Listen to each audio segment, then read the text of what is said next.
Thank you for having me on your talk show.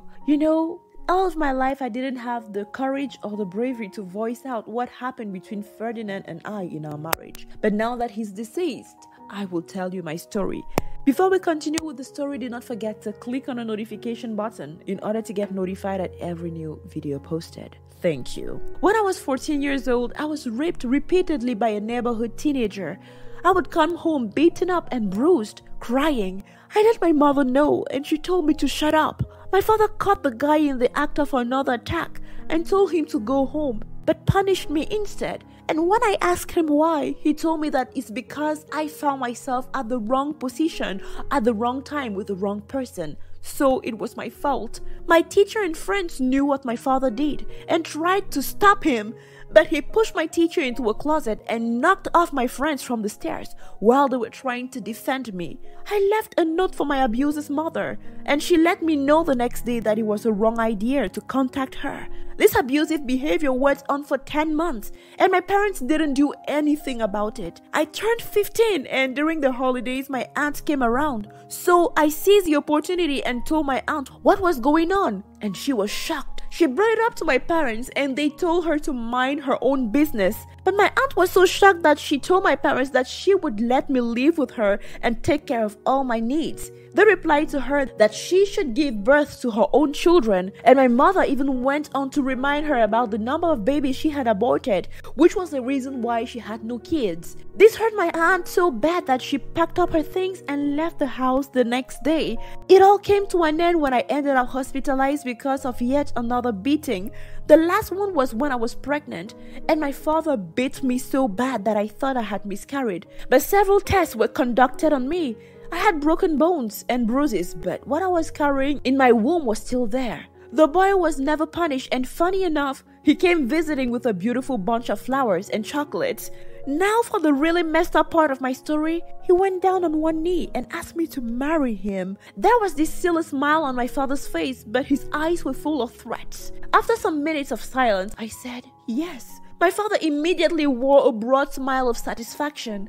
A week after I left the hospital, we got married. It was a small community, but nobody enjoyed the party like my parents. Both families ate and drank to satisfaction except for me. I didn't even know why I was seated at that table. We moved into an apartment in his parents' compound just a few months after our marriage. I lost a baby. A few years after graduating from high school, my husband was recruited into the police force with the help of his father, who was a very corrupt police officer. I talked about returning to school to Ferdinand, but he told me to work into the family coffee shop first and save money to fund my studies. I immediately started the job. His mother took her hands off everything. I did the baking, the serving, and the cleaning. After working for a whole year, I decided to ask for my pay, and his father gave me a dirty slap that day. On returning home, Ferdinand was waiting for me with a belt in his hands. I received a snake beating for disrespecting, in quotes, his father. The next day, I went back to work as if nothing happened, and I made sure to cover the marks on my body.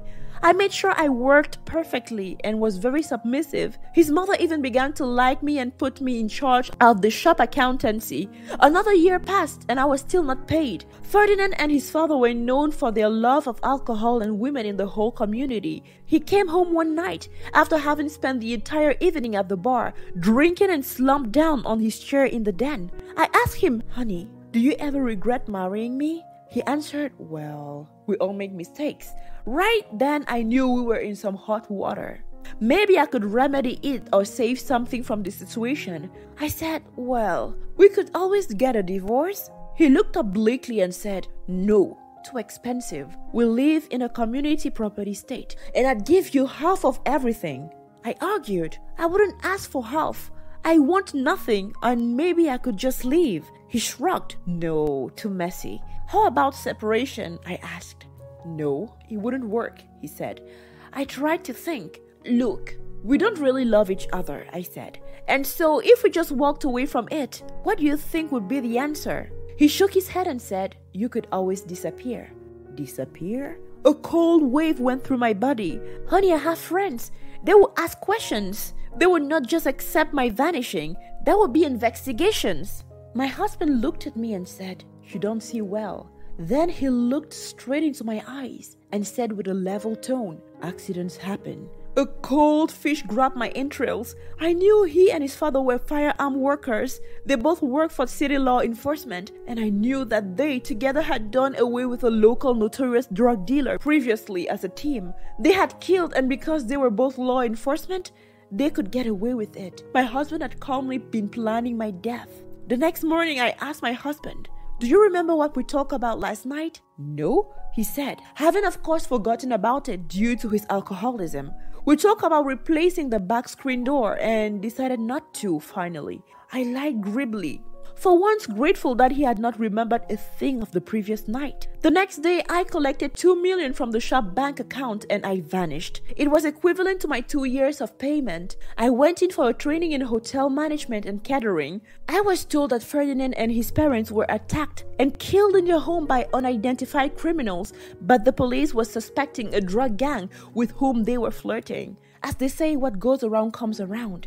I came back and bought over the coffee shop and expanded it. As for my parents, they left town when they heard I returned stronger. They probably fear for their lives. One thing is sure, I had gotten over them since.